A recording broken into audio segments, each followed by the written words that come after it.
Mooi. Zou u even goed in de zaal willen kijken? Even kijken wat voor indruk u krijgt van deze mensen.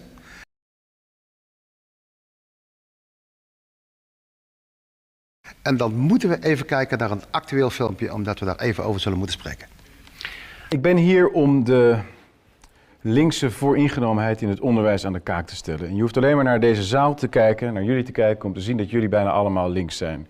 Ik zie het aan de gezichten, ik zie het aan de kleding.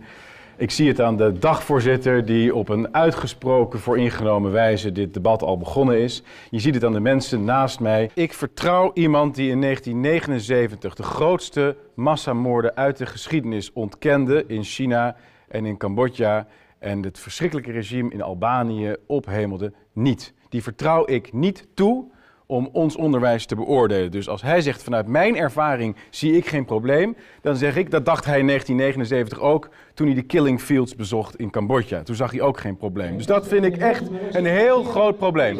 Ik ga me niet op deze manier laten koeioneren door een uitgerangeerde NPO-presentator. Maar ik heb een heel gerechtvaardigd punt te maken, namelijk dat er vanuit deze school zeer ernstige laster jegens mij en mijn partij is verspreid.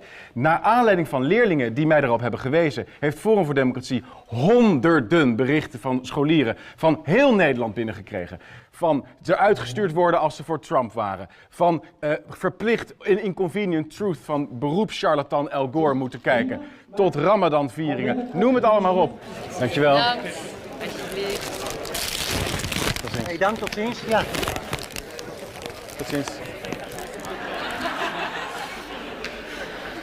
Over dat laatste is, je wil het niet geloven. Wij kregen een bos bloemen, kletsnat. Dus ik gaf hem een hand en ik had kletsnatte handen en hij ook. Dus ik deed dit. En daar is een hoop reuring over geweest. Dat wil zeggen, dat bleek mij toen. Ja. Of u Baudet eraf wilde vegen. Dat is rechtgezet, ook bij deze anders. Het is een filmpje overigens wat gemaakt is door Forum voor Democratie. En ongeveer zo uitgezonden. Maar het punt dat hij maakt. Het punt dat hij maakt, dat u nog steeds in één adem genoemd kunt worden met de regimes die u openlijk gesteund heeft. En op deze manier, nu als voorzitter van de VO-raad, min of meer door een gedeelte van het electoraat aan de kant gezet kan worden. Een groeiend deel van het electoraat.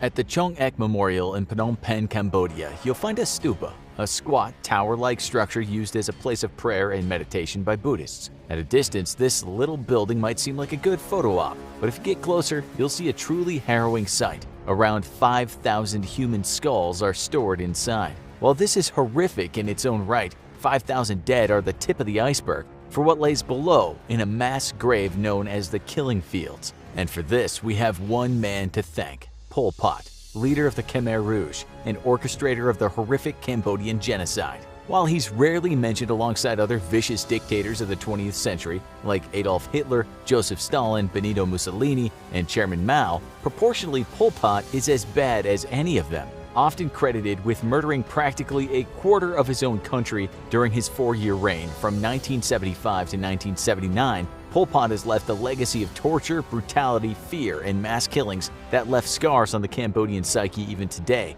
over 40 years after the worst of his terrible violence. The man's cruelty and ruthlessness in carrying out his communist agrarian vision was the stuff of legend, and for many in Cambodia, even the mere mention of his name is enough to send a chill down their spine. So for one of arguably the world's most murderous dictators, responsible for the senseless slaughter of over 1 million of his own citizens, it's worth asking the following questions. Who was this man? And how and why did he come to power? And what horrors did he unleash on the citizens he should have been protecting? Well, first of all, Pol Pot wasn't actually his real name. Pol Pot was born in 1925 as Salat Sar in the small Cambodian village of Prexbov in the Kampong Tom province. He was the 8th of 9 children.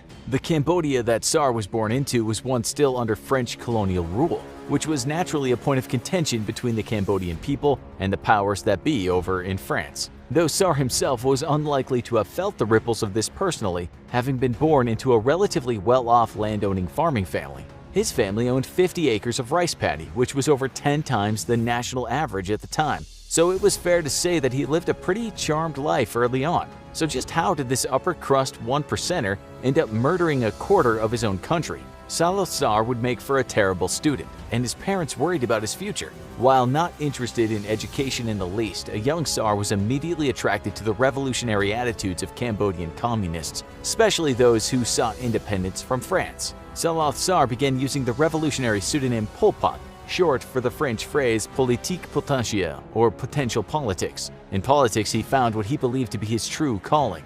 So much so, in fact, that he decided to invest all his time in revolutionary activities rather than his schooling. As a result, he failed his next wave of examinations and had his scholarship revoked by the government. He returned to Phnom Penh in 1953 with a head full of dangerous ambitions, though it'd be another few decades before he could put the most life Kiu Panari in the interim. If Pol Pot had decided to settle down and invest himself fully in his teaching career, Cambodia would have been spared a lot of bloodshed and horror, but it's sadly not how this all played out. Pot spent his time helping to build up Cambodia's Communist Party on the side, serving as its secretary in 1960 and converting it to his particular brand of Marxist-Leninism. However, it's time. After that, they want to come back. Those who attend his seminars feel enlightened by his teaching, his explanations, and his vision. He's like a father to us. Much like another one of his contemporaries, Nazi leader Adolf Hitler, Pol Pot ran his political movement not unlike a cult, a group with a loose ideology congealed around a charismatic leader. Ultimately, what ushered Pol Pot into power were the conditions of absolute chaos occurring in the late 60s and early 70s.